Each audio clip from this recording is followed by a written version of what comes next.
have a movie to refer to. Batman Ninja. It's terrible. And I know in your mind, and your I'm better than everyone else mind, you're thinking, well, of course, a movie called Batman Ninja would be bad. Do you not remember the conversation we had? I wanted to see Batman Ninja. You're the one that told me not to bother. Batman Ninja. It's about... Why are you talking about Batman Ninja? Because it's so bad. It's about transforming robot castles in Japan. There is no such thing. Penguin had one. Joker. What's the I can't even remember his name. Never mind. There's a guy, Death something or Deadlock, or I don't know. Everyone had a castle, and then Joker took over, and he had all their robot castles formed together into a huge mega Joker robot castle. Yeah. And then Batman had to, somehow they got a bunch of monkeys together, and they made a big monkey made out of bunches of smaller monkeys, and then a big Batman. A bunch of bats came together and combined with the monkeys and made a big giant Batman to fight the giant. It was stupid. Yeah. Okay, sorry. It was so irritating. Most of the animated Batman movies were good. Yeah, but that was created by that movie, if I remember correctly, was not. It was just by. They just did a whole different thing. They didn't try to stick with any like story. No. Yeah. They went and did Batman Ninja. When you say Batman Ninja, that makes me want to see the movie. Batman Ninja. It has nothing to do with Batman or ninjas, other than the character's called Batman, and they threw the villains, and it was dumb. It was just so dumb. Was it a Batman origin story where the bats formed a Batman? No, it was time travel. Somehow, Gorilla Grodd... Is it Grodd? Gorilla? Yeah, it's not God. It's Gorilla Grodd. He did some kind of thing, and only Batman and his teammates and all of Batman's main villains, only those people were transported back in time. Oh, and his butler, too. Like, he arrives there, and his butler's there serving him tea. What the hell?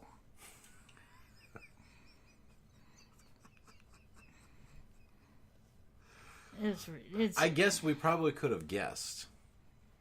Probably could have guessed it wasn't going to be good. I don't know. Okay, I'd get off of it. However, I did see the trailer, and I thought that looks like it could be cool. You would and I don't think. really watch animated anything. It's just bad. I'm somebody who watches animated everything, and that was bad. You just could remove the animated off that. You watch everything. Whatever. You have patience. Pop culture. You have patience for things that I just won't even. Like most television. You'll watch things on network TV that I just can't. I tune out. I like to give everything a shot if it's tolerable. Oh, you're so open-minded. You're such a good person, Brad. I guess. But there's a lot of junk that gets stuck in my head. So welcome to Movieisms. Speaking of junk. Welcome to Welcome to Movieisms. This week we're going to do our summer movie preview, where we're going to talk about the movies.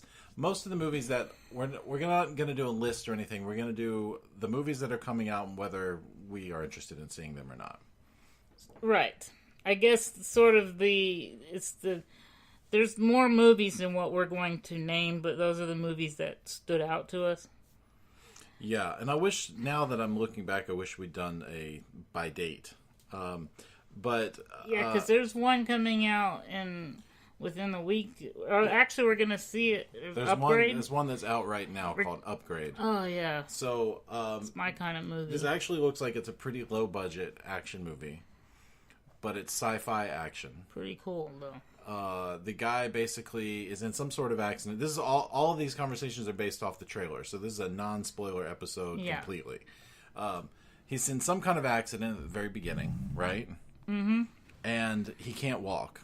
But since it's in the future, they insert this chip into his back, and it's total nonsense, but it can take control of his body. It was like Iron Man, where he has the artificial voice that he talks to. Is it Jarvis? It's like a female Jarvis. No, that wasn't male. Yeah, Jarvis. Yeah. So it can take control, and then the trailer looks just like total crazy nonsense, but it looks like it looks like more than anything that it might have interesting fight sequences, because the guy's performance, the guy in the movie, he's reacting in a more comedic way to the thing, because he doesn't know what he's capable of doing. The best part is watching his face emote in a way that is like opposite to what his body's doing. He had to practice that, because normally when you're doing fight moves or choreographed things, your face just does things you're not even thinking about. You know what I mean? Like sometimes you make a face, or I don't know how to. That face isn't translating into. I know it doesn't translate to the microphone. I can't tell you. Like when you bite your lip or something. I can't tell the people listening that it really just looked like you were taking a shit. Right. Okay. So that could be a face you make when you fight. But he had to be surprised and shocked, and like he didn't know. Like everything he's doing, it's hilarious watching him react to what his body's doing.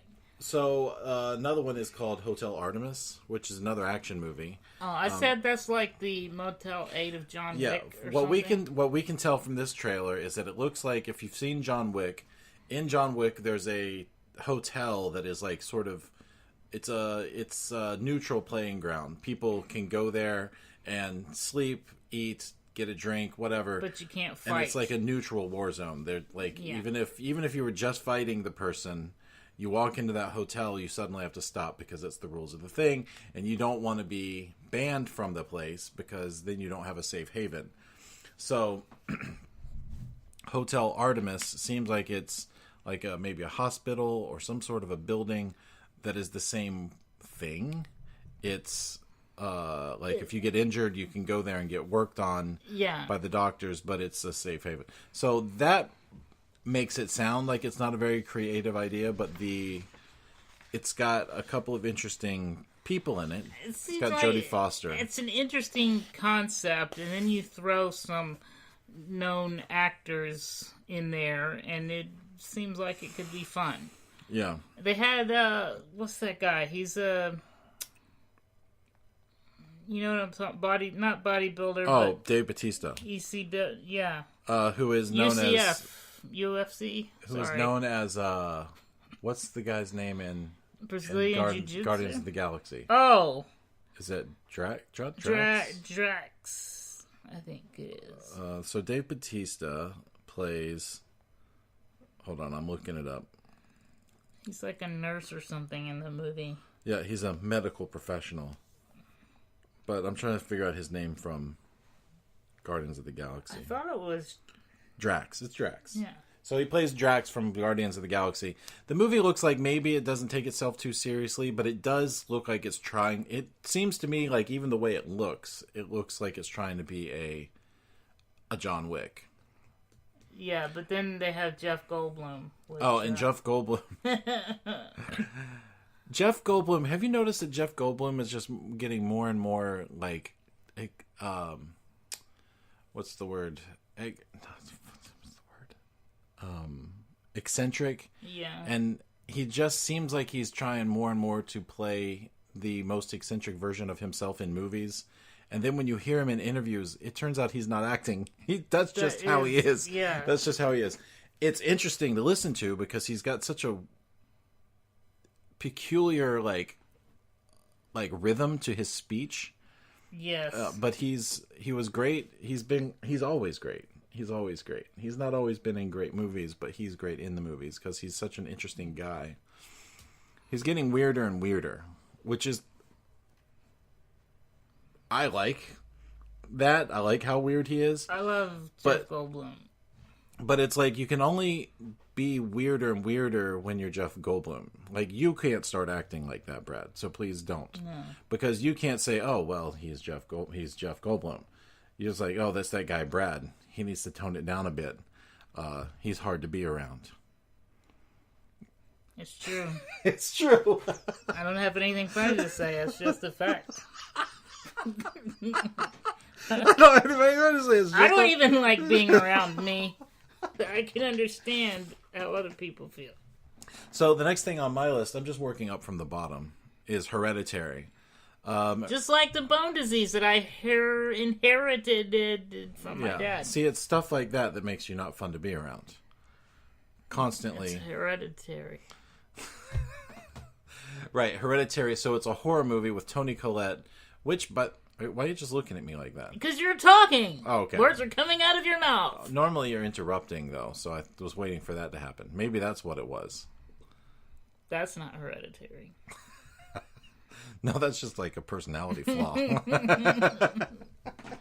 No, so Hereditary has Toni Collette in it, and it's a film made by the same people that made the horror movie The Witch. A year or two ago. If you probably haven't seen it, because I don't think a lot of people saw it. Here's the thing, The Witch... It's weird. It's weird, and it's like... atmospherically is actually really creepy and really scary. Right. But the movie itself didn't really... When I sat through the whole movie, I thought that this is why, this is it. Yeah, it was a little hard to follow, and then when the ending came, it was kind of like, was that the ending? Yeah. Is it what happened? What's going on? So where was this guy? And yeah. This seems like, from the trailer, it seems like maybe there's a little bit more of a story there. And there's a little bit more of a classical horror movie, like the creepy kid trope that's in there. Yeah, the one thing that The Witch nailed, and I think the director and the whoever did the score, that was your seed. You didn't fart, in case they heard that. No, yeah. But the one thing that they nailed was the atmosphere and the soundscape. The music, not just the soundtrack, but all the sound effects, everything. It was just... The sound design in this movie crawls under your skin. Yeah. So when we were watching the trailer for Hereditary, yeah. It's English. That's... Even without... It's like I didn't know that it was made by the same people from that movie, but just hearing it. Yeah. I was like, it sounds like that movie. Yeah. So I think it might be... better. It looks good. There's good buzz about it. There's good buzz about it. That's for sure. Here's another one that you and I have talked about before that played. It played here already. So they keep saying it comes out in July or it comes out in June, but it already came here. So I don't know if we're not going to get it again or what. It's the Mr. Rogers documentary. Won't You Be My Neighbor? I've been waiting for it. It played at we have a local artsy theater here called the Enzion. It played at the Enzion for I don't know how long, but we never could make it out there to see it. I can't believe that we missed it. That makes me angry. But anyway, Won't You Be My Neighbor is a documentary that I'm really looking forward to seeing about Fred Rogers. Everything I ever see about Fred Rogers on the internet is... It just the PR on this guy is like spick and span. The guy never had anything negative come out about him. In this day and age where everybody's coming out as being pedophiles or sex tape or harassing women. Yeah. It's kind of hard to believe that Mr. Rogers was like perfect. Perfect? Yeah. Like he didn't touch kids or anything. Yeah, like these days you would expect, like our cynical social media worldview is that, of course, Mr. Rogers, liked little boys or something. You know what I mean? Yeah. But he, if it's amazing that he's got such a spotless image. And the thing is, when you listen to him talk, he makes you feel good. Just listening to him talk, he had such a gentle like way of helping people, and he truly did seem to care about people in a way that I just don't know if it, in a selfless way, that it's hard to come by. Yeah. So I really think that the "Won't You Be My Neighbor" is one of those things that I hope what I hope it is one of those things that if you have a bad day, you could turn it on, and Mr. Rogers will help you feel better again, like he did when you were a kid, sort of thing. I never watched Mr. Rogers' Neighborhood as a kid. I still haven't seen very much of it. My experience, my relationship with Mr. Rogers has been in my adult life when I, as an adult, see some of the things that was said about him, or some of the stories about him that you hear about after he passed away, So I feel like that may be, honestly, I feel like "Won't You Be My Neighbor" may be the feel-good thing that, honestly, everybody needs to see. It was weird. I just can't believe that it popped in one local indie theater for a couple weeks and then it's gone. Like, no one's going to get to see it. It'll probably have a better life on demand, like Netflix and yeah, it will, because a lot of documentaries don't always do well in theaters. Just because people think documentary, I don't want to watch something that's like, I want to watch. Yeah, documentaries are shining nowadays on platforms like HBO, Netflix, yeah. Amazon. The problem is that there's nothing salacious about Mr. Rogers in the documentary, so it almost feels like a fluff piece. When you, but there's stuff in there that I didn't know. But there's no like hidden deep. He didn't have a drug problem, or anything like that they can exploit just a little bit to make people want to see it. It's just totally just pure feel good, and it's not even bullshit. It's just that's just how he was. But he was an activist. He was a quiet, peaceful activist.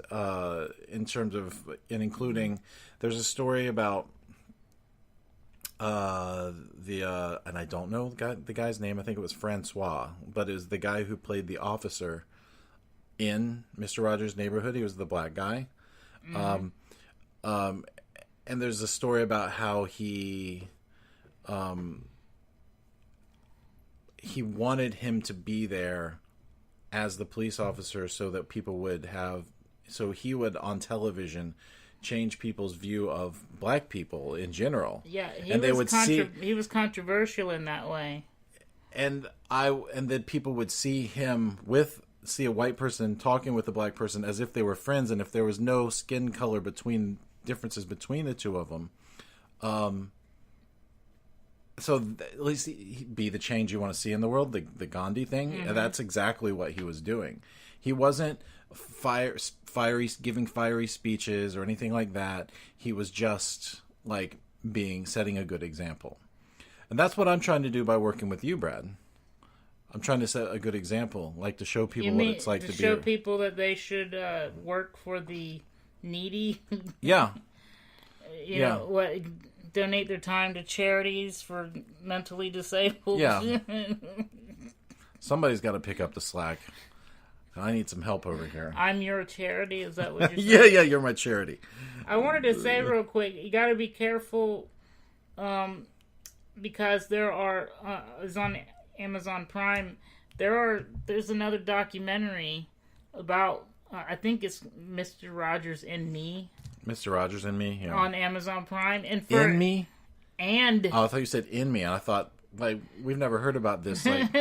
We just got through saying there's no salacious, behind-the-scenes story on him. I just want to say that I almost got tricked into thinking that was the movie that I was looking for. But the movie we're talking about is... Won't You Be My Neighbor? Won't You Be My Neighbor. Yeah, Won't You Be My Neighbor. So, watch out for that, because I want to see it, and it looked really good. Yeah, I want to see the Won't You Be My Neighbor one before I watch the Mr. Rogers In Me. And Me. Apparently, the guy that did this other documentary was his neighbor for a little while. He was actually his neighbor. So maybe he got that is a stretch of a tie-in. I was his neighbor. He didn't even have to ask me to be his neighbor, and so I made a documentary. Yeah, I don't know. Watch them both. I just ruined it. So, we're about to talk about the movie that I'm looking forward to the most this summer. It's probably the one out of all the movies we're talking about, the one that's guaranteed to be great. Yeah. It's gotta be. Yeah. Incredibles 2. Part 2. Yeah. Incredible.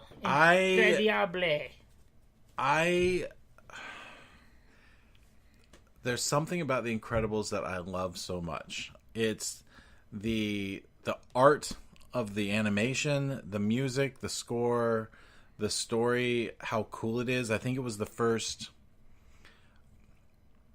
Pixar movie. The Incredibles was the first Pixar movie that broke out of kids movie realm. Because you had Toy Story, you had Up, you had all those movies, and they were great movies. I love Pixar movies. Most of them are classics, but The Incredibles broke out of that box just a little bit, and they did something that, for them, that was actually kind of brave. They made a movie about humanoids and it was like an action adventure, and I think The Incredibles was their first PG-13. It was a PG-13 movie because of the action and adventure. It was their first movie that was more of a family outing movie than what you might call a kids movie. Yeah. They've always been proud to be family entertainment, but there's a difference, I think, between family entertainment and family centric as opposed to, kids movie. Also, man, Samuel L. Jackson. Yeah. Frozone, yeah. Oh, man, I just love Samuel L. Jackson. That's the kind of superhero movie I can get behind. Like, they're not just Sam Jackson, but Incredibles in general. Like, I am more excited about that. We've been talking about it for a year now. Like, when we heard about this time last year, when we heard that it was going to come out in 2018, yeah, I got excited instantly. It's also, I think it's cool, the story for this one. The idea of the woman taking the lead, the wife, yeah, the mom, and then the husband has to kind of I have to be humble, yeah, and also I love the crazy baby. Jack. I love that it just has all of these unpredictable powers, and just whatever mood he's in is whatever power. He is an unharnessed, raw nerve. He's like a raw nerve. Yeah. So he doesn't have control of his powers at all yet because he's a kid. He doesn't even know what powers are. He catches on fire and he gets mad. It's great. I also like that the Holly Hunter mom character. Oh, don't remind me. The Holly Hunter mom character is I want to marry her. Taking the lead. You can't marry Elastic Woman or. I don't want to marry I want to marry Holly Hunter's voice. She's got a cool voice. Oh. She's got such a. You can always tell it's her, no matter what. Brad. I'm sorry. We're still here. I love her. But I like that she takes the lead also. I like the fact that, first of all, this movie starts off right where the last one ended. Like, it picks up, apparently, right where the last one stopped. But that's perfect, because the last one ended right at a point, right when you see the baby and it's got those weird powers. You are immediately thinking, what next? What's happening? So it's great that they picked up right where they left off. So I like the fact that they're updating it with the little what you might call modern flair, but I'm going to say 21st century flair with the guy not the man not being necessarily equality here. Yeah. So because ultimately his character's ego was his main problem. Mm-hmm. That's what got him into that mess in the first place. He wanted to feel, alive again, sort of, and got everybody into the mess. I do think that this is gonna put us off on a tangent just for a second. I was. Have you heard the theory that people are boycotting Solo because people are convinced Kathleen Kennedy is doing this female social warrior justice thing where they're... Oh, I saw a bunch of... that might be some fake news BS created by people who are trying to ruin Solo because they want to send a message to Disney or whoever. These people don't make movies like this anymore. Because I saw a couple of videos, and that was what they were saying was, we gotta run this movie into the ground to send them a message. Don't do this again. So people are intentionally saying that's... People are... So you're talking about the robot that was running around saying robot rights? No, I'm not even talking... Because that's what it's about. I had forgotten about that. That's what everyone was talking about, where, they're trying to... I forget what the term is, but they were making a big issue out of the robot rights thing and how that's ruining Star Wars. What was it called? They even had like a little nickname for it, like JSW something. Well, the thing is, every Star Wars movie that has come out to this point, not the new batch, The Force Awakens, people complained about the Black Stormtrooper before they even knew what the problem was. They see a Stormtrooper pulling his helmet off, and people just shit their pants over this whole thing. Not all clones. But it doesn't matter. Like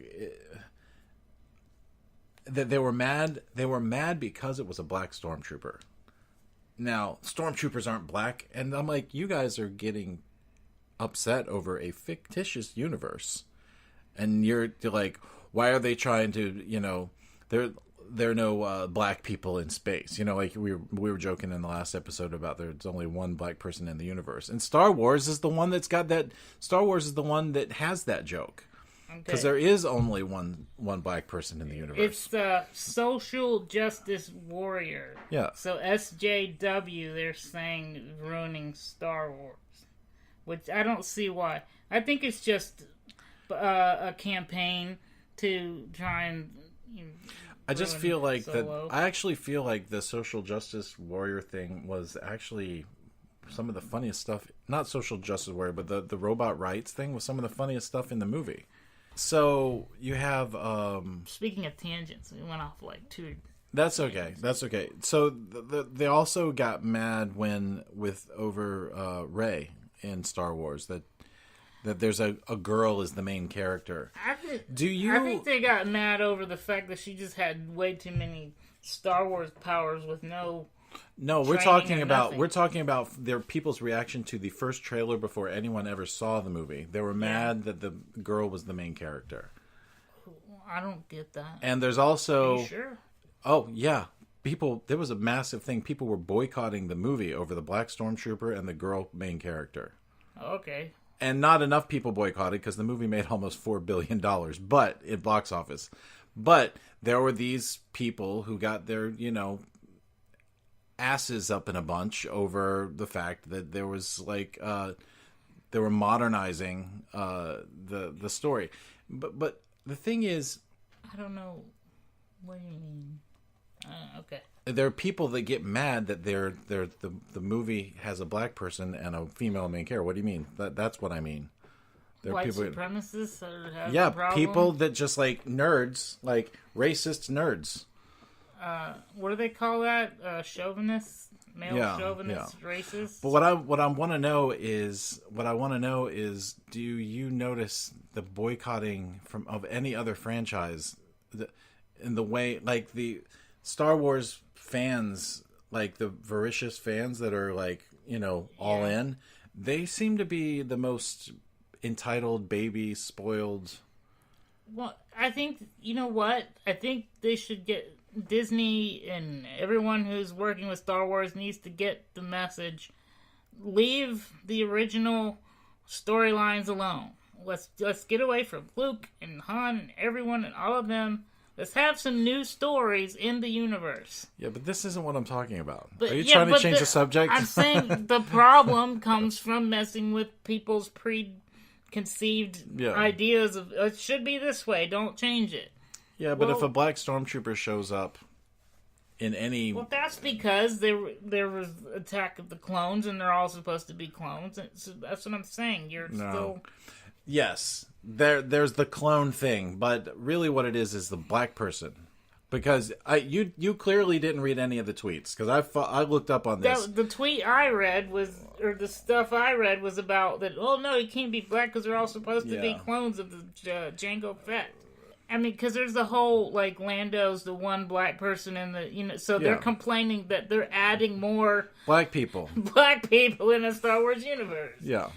I just don't, it's just, why even give it, why are we even talking about it? We're talking about it. We're talking about it because it's coming up with The Incredibles 2 as well, where the woman, well, I'm not saying that's on social media, but... Gender equality is an issue? With some people, I guess, yeah. Okay. So, but what I'm saying is, to bring it back to what we were talking about in The Incredibles, the woman takes the mom takes the lead and goes off and it's like reverse, like he's Mr. Mom. I think Mr. Incredible is Mr. Mom. It is a lot more common today. Yeah. But what I'm saying is, I wonder if people are going to get pissy about it the way they got about Star Wars. No, because Star Wars wasn't. I mean, because Incredibles isn't a part of everyone's childhood. Like Star Wars, it's a different thing. It's a part of a lot of people's childhood at this point. It's not its own religion. Incredibles isn't a religion. Star Wars is a religion. But I just don't the Star Wars thing. I don't notice other you see people getting mad at the Star Trek movies when they changed the Wrath of Khan thing. Not in that second movie. Yeah. When they changed the details of how that went down. You see them getting mad about that, but you don't see them getting mad that there's a... Benedict Cumberbatch was awesome. He was great. He was great as Khan. Yeah. Yeah, they're not messing... Is it because Star Trek started out as being there's always green people, there's always all kind... Like, it's a commentary on social... Right. In the first place. And also, they did something really smart in the Star Trek movies, is they, early on, was it even the first one? They did this whole timeline thing. They rebooted the timeline so that you can't really say anything about, oh, they changed this, they changed that, because, we rebooted the timeline, so... I'm strictly talking about the social element. Like I know, the people, black but people, I'm saying women. I think Star Trek won because, yes, they're...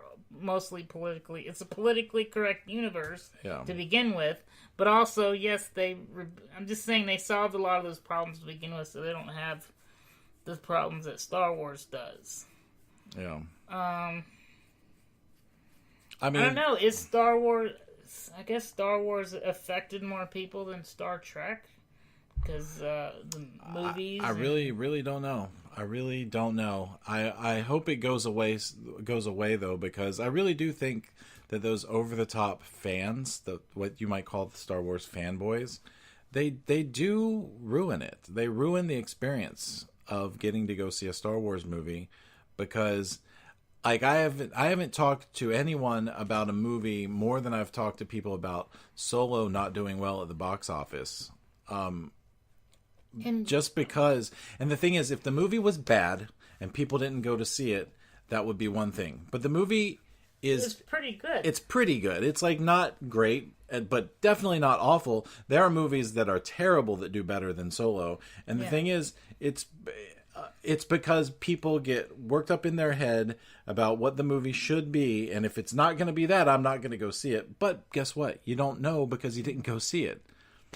Okay, so the next one on our list, the summer movie preview. Jurassic World 2. Jurassic World 2. I don't know what to think about that. Well, here's what I think. I think it'll be as good as the first, but not necessarily better. Here's what I think. I think the only good Jurassic Park movie was Jurassic Park. And when they came out with Jurassic World, I was like, ugh. But it was good. But Jurassic World was good. It wasn't Jurassic Park. It wasn't Jurassic Park good, because Jurassic Park was like, I loved that movie. I saw it over and over and over again. I still like Jurassic Park 2, even though you're not a fan. I hated Jurassic Park 2. It was good. And then I wouldn't watch Jurassic Park 3. And wasn't there a fourth? 3 was terrible. Wasn't there a fourth one? I don't think so. Or Jurassic World, I think, was the fourth one. World. So Jurassic World, they didn't. It was more. It's weird because it's like a reboot, but not. Yeah, you kind of got the feeling that it existed before, and yeah. But if you go see a movie where Jurassic World exists, Jurassic Park exists, Jurassic World was at least a good restart to the series with new characters and all that stuff. And it was a fun movie. It wasn't bad. It was suspenseful and tense in places. I can only imagine that Jurassic World 2 is probably not going to be that good. When I say that good, I mean as good as Jurassic World Part 1. But it does seem like an escape movie, because they're trying to get off the island. It seems like he buddies up with one of his old dinosaurs to help him corral like this even more dangerous dinosaur. It seems from the previews that somebody made an even more worse or deadlier, scarier dinosaur somehow. And that it gets loose in what looks like the real world, like it's going in this little girl's bedroom and stuff. Yeah. I think what happens is the people caught the dinosaurs that escaped from the island, and then they're like selling them to the highest bidder.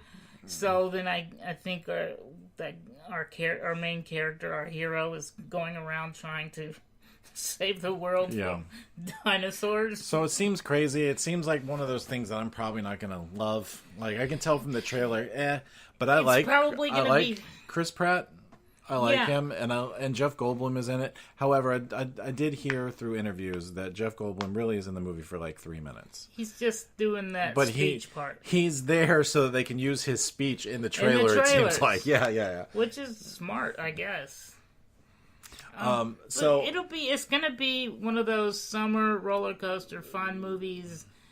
It's not gonna rock your world or anything, but it'll be fun. That's what I think. The next one on this list is Sorry to Bother You.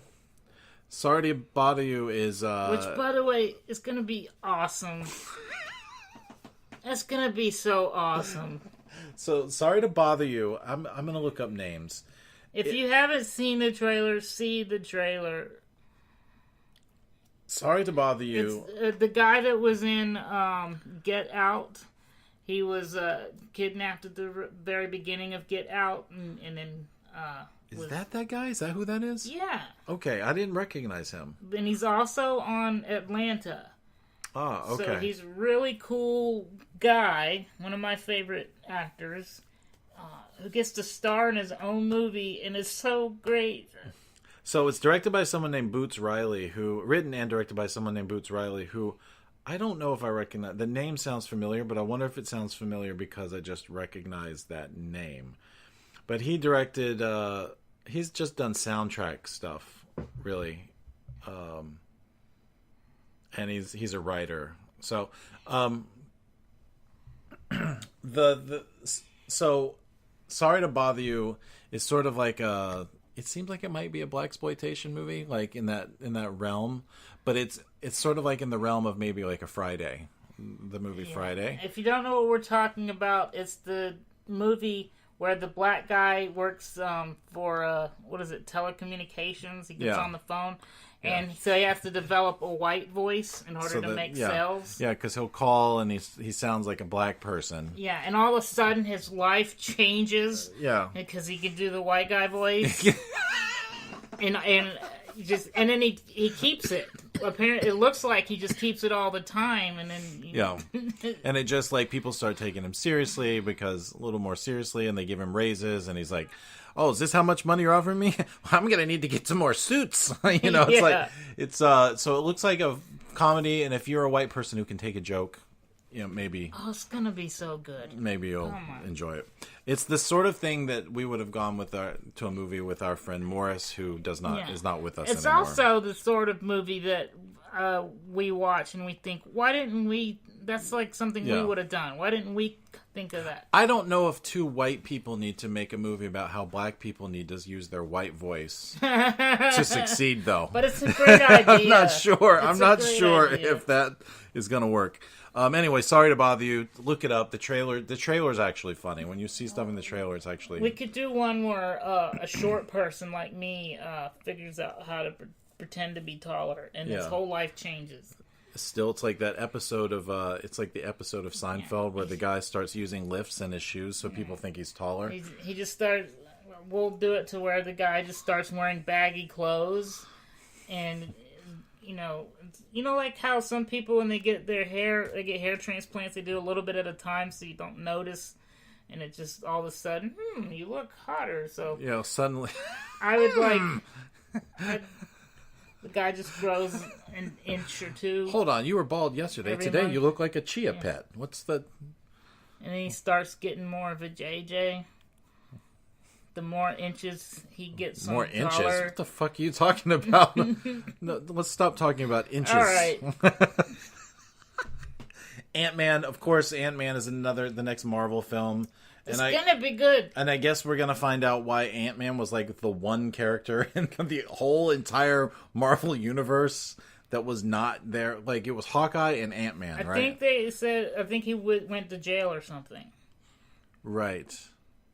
I think that's their excuse. Right. So we're gonna find out. I mean, that's what we're gonna find out in this one. I really liked when Ant-Man came out. I really enjoyed that movie because it was different from any of the other stuff, and it wasn't like it was a superhero movie, but it wasn't like a superhero movie. It was like basically like a bank heist film. It was a comedy. Yeah. A lot of it was a comedy, and Paul Rudd is funny, and the cast of characters that were in there was funny, and I like Michael Douglas and all that stuff. So I think this movie could be good.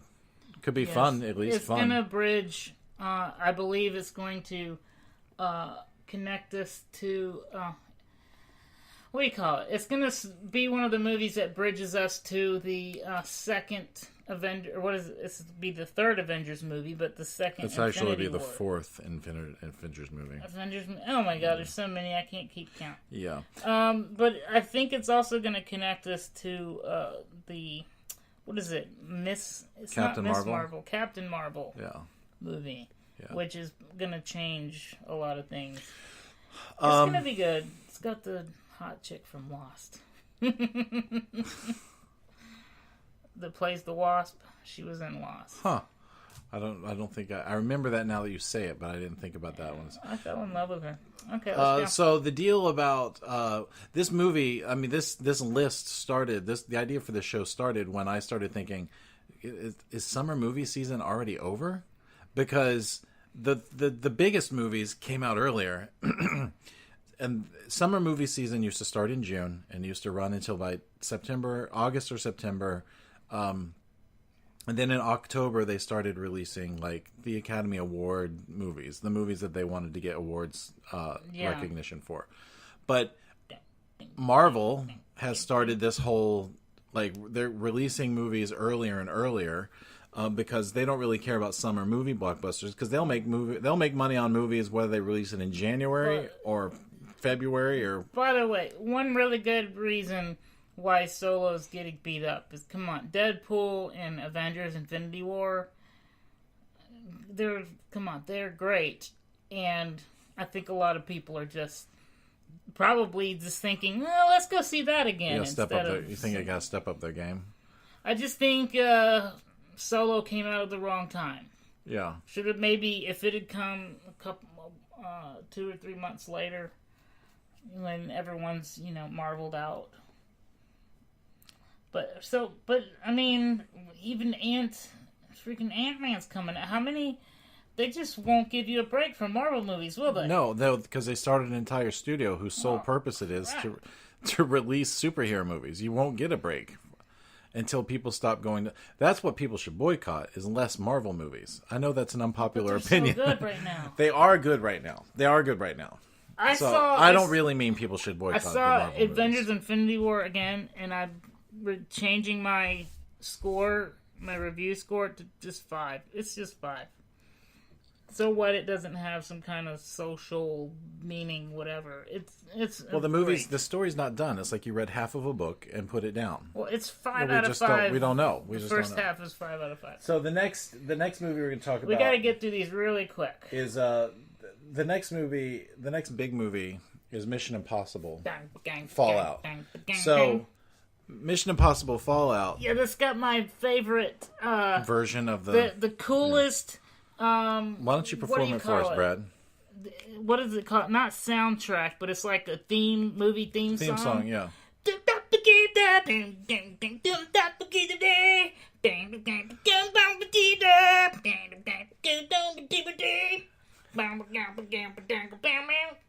Can you keep going?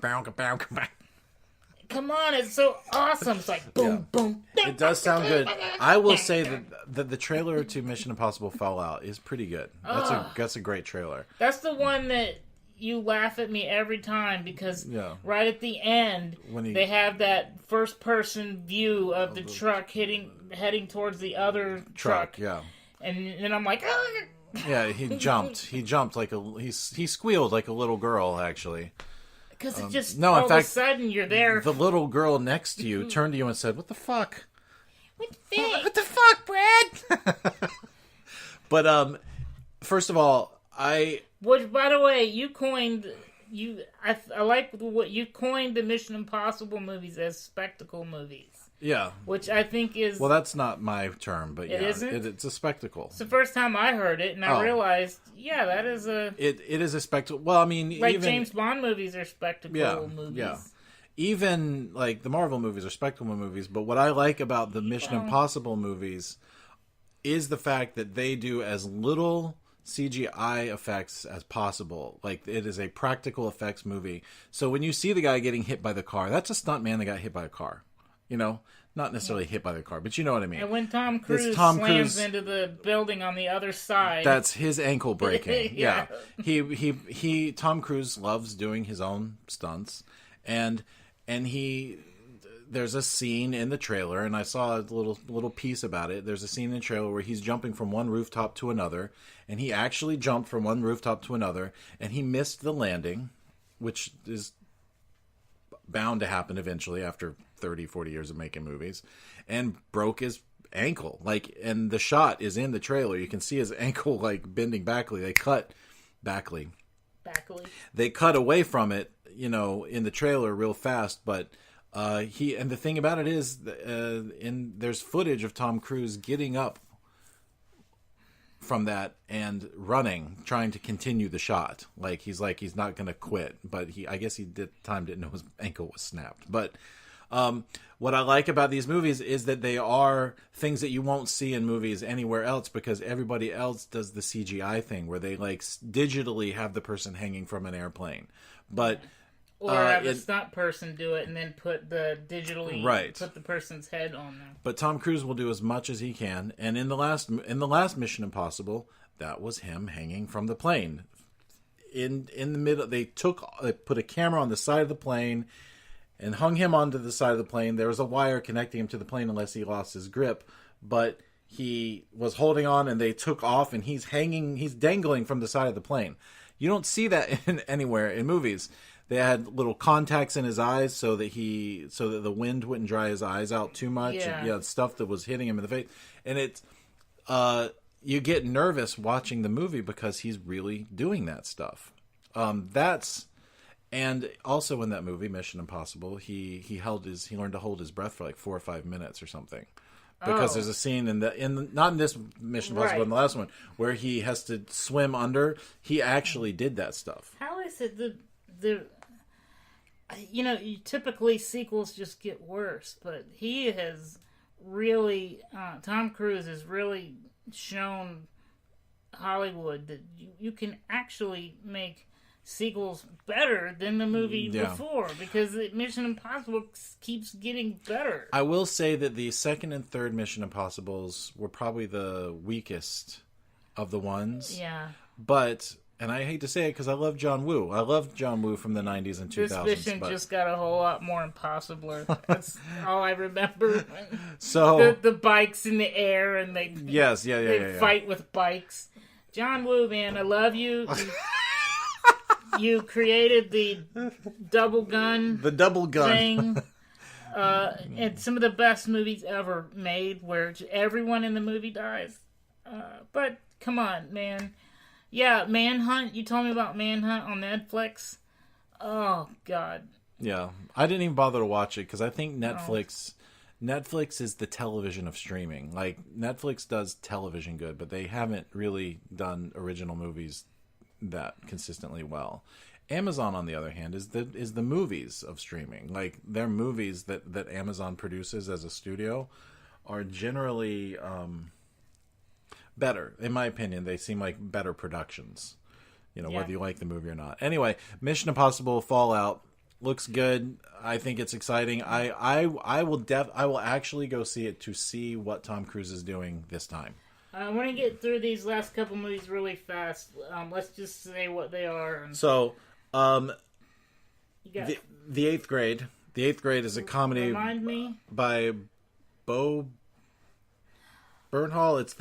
It's sort of like a coming of age. It's a coming of age, and it's an adolescent film. Yeah, like, it shows the awkwardness of being a teenage girl. Yeah, and before high school.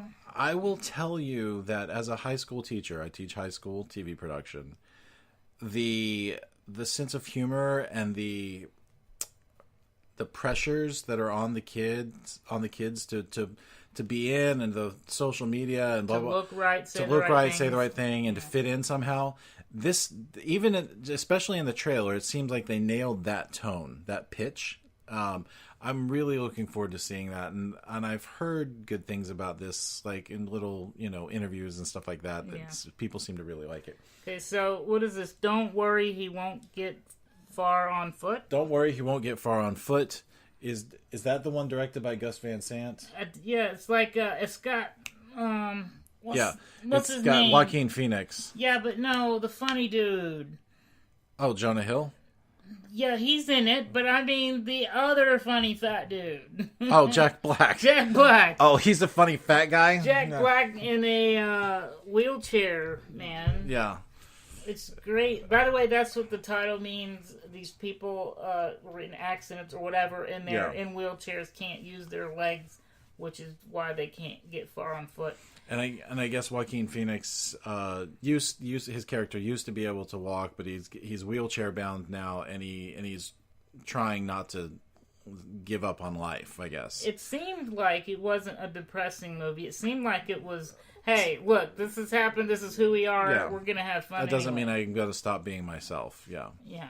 And it looks really good. I like Gus Van Sant movies. Gus Van Sant he has made some weird shit before. Give me an example. That you're like, even cowgirls get the blues.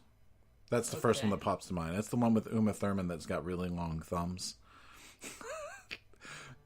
Why is it that's when you say really, really long thumbs, then I remember the movie, but other than that, I don't remember. Gus Van Sant, like my favorite Gus Van Sant movie is probably Good Will Hunting, but it's probably really That's like one of the best movies ever. Yeah, that's very good. But he also made My Own Private Idaho and a couple other classic movies from the 80s. He's which actually, I just realized I've never seen My Own Private Idaho. Neither have I. It's one of my like gaps in my movie film repertoire. Well, anyway, Don't worry, you won't get far on foot. Looks funny. It's got Jonah Hill in an unrecognizable role, by the way. He's lost weight again, and he's got a beard. And you said, "Who is that?" That's that guy. That's Jonah Hill. And I was watching the trailer trying to figure out who you were even talking about. Unrecognizable. Yeah. And then when you realize it's him because you hear his voice. Mm. But that looks like it's going to be funny. And the last one that we were interested in seeing was First Reformed. First Reformed. Okay, so Paul Schrader. It seemed weird. Paul Schrader is the guy who wrote Taxi Driver and Raging Bull. That's why it was weird. Yeah, he wrote Taxi Driver and Raging Bull with Scorsese, but he's also directed like 20 movies of his own. He directed a movie with Nick Nolte called Affliction and a few other things, and I haven't really seen a whole lot of his movies. However, as a writer and as a storyteller, he has a very unique point of view. I have to say, from the trailer, it came off like Taxi Driver with a priest, because it was the priest who's just going through. He's having an existential crisis. Yeah. And a crisis of faith. So I heard an interview, and I know I've said that 10 times in here, but I heard an interview just the other day talking where Paul Schrader was being interviewed by the guys from it's called podcast I listen to called Film Spotting. Mm-hmm. Anyway, so if you haven't listened to that show before, listen to Film Spotting. It's a great movie review show. They are film critics, and they go into like we'll talk about whether we liked a movie and why or why not. And we'll talk about stuff a little bit, but these guys go in depth, like film criticism, like depth. Yeah, we don't want to do all that research. No, it's not even that. I don't. I'm just saying they'll like do a thesis or whatever. Or yeah. We just like to. This is what we thought. This is how we felt. Let's have a good time. But they make homework out of it. I don't want to do that. So they interviewed him, and he wrote a book about 20 years ago. I have to look it up. I meant to look it up before we talked about this. That'd be cool if we interviewed people. Hold on.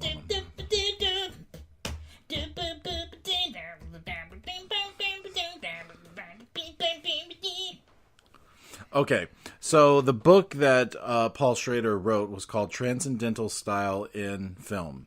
And transcendental style is something that was popularized a long time ago. Even Ingmar Bergman made a transcendental film. A transcendental film is a movie that is intentionally slow and quiet, and it's more like a meditation on a thing than it is like a story. You know, so I'm not saying there's not a story, but it's a transcendental, transcendental meditation. It's like you are pondering the meaning of things as you're watching, and that's the point of the movie, as opposed to, oh, did you see when the guy got into the fist fight and all that stuff? It's to make you think, and it's intentionally quiet, and it's intentionally slow. And as Paul Schrader said in this interview, that doesn't mean boring.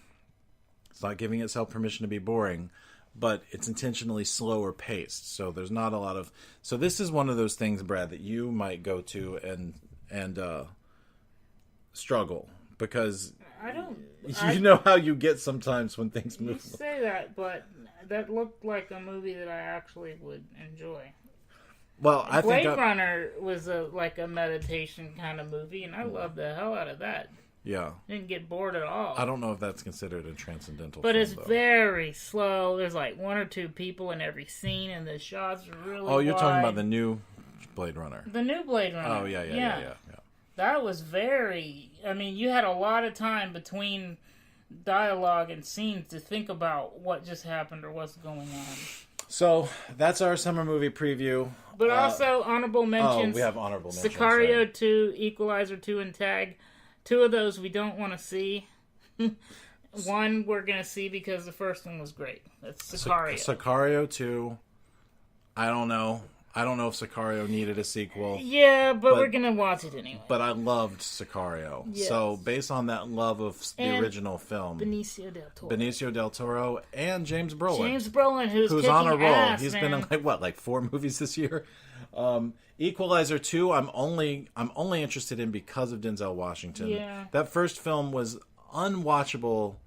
Well, not unwatchable. No. That first film was mediocre. Right. You can fast forward to the fight scenes and it's good. If not for Denzel. I do think that this one might look a little more interesting. At least like the story seems a little more in depth. And we're not... Yeah. By the way, Tag is one of those movies that if MoviePass dies and we lose our ability to see movies for free... I might not see We're not going to see that might not one. See it. Yeah, I'm not sure I need to see Tag. I don't think Are the people that aren't going to see Solo the same people that go see Tag? Probably. So, Tag, is the movie... We're not going to see it, yeah. It's the movie about these guys that have a game of tag. It's a true story about these guys that have based on a true story. Guys that played tag for 30 years. So yeah, what it is some ridiculous internet meme, I'm sure, internet story was about these guys that had a game of tag for 30 years, and then somebody dug real deep and tried to figure out how they could make that into a buddy comedy. And it's really about staying close to each other. It's just like the trailer seems, the trailer at least is so heavy-handed in banging the message into your head that it seems like, oh, well, yeah, now you told me exactly what the movie's about and blah, blah, blah, and all this stuff. So I'm not really interested. However, because of Movie Pass, I'll probably go see it on a slow Tuesday afternoon somewhere because I still haven't seen it. Yeah. Okay, so those are the movies you have to look forward to, and we told you about the good ones. Yeah. There's a bunch of other stuff, but those are the ones that are, those are the main ones that are coming out. Yeah. Yep. That's it. So if you would like to, if you're like this, we are still asking people to please go write reviews. Yes. If you go to movieisms.com and you sign up for our newsletter, we will, and you go and, what do you call it? Give us a 5-star review. We will give you a free t-shirt. It's right there when you go to movieisms.com. It's like right there. Just sign up for a free t-shirt. Yeah.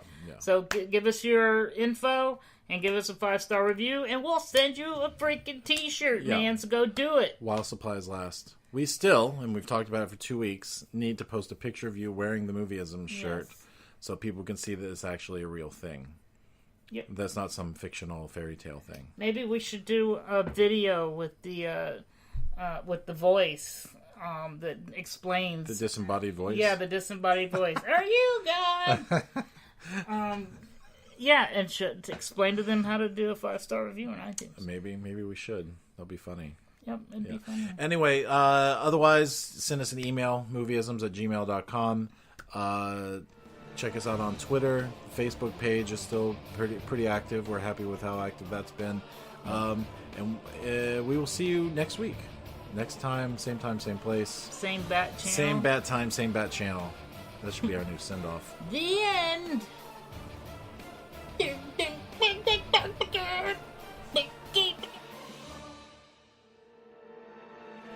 Movieisms is a production of Super Mega Ultra Entertainment and is produced by Michael Beckemeyer and Bradley Kingston. If you'd like to find out more, follow us on Twitter or Instagram. And make sure you click like on our Facebook page, which is facebook.com/movieisms. If you're enjoying this podcast, please take a moment and give us a 5-star review in iTunes. It only takes a minute and it helps us out more than you can imagine. Thank you very much, and until next time, we'll see you at the movies.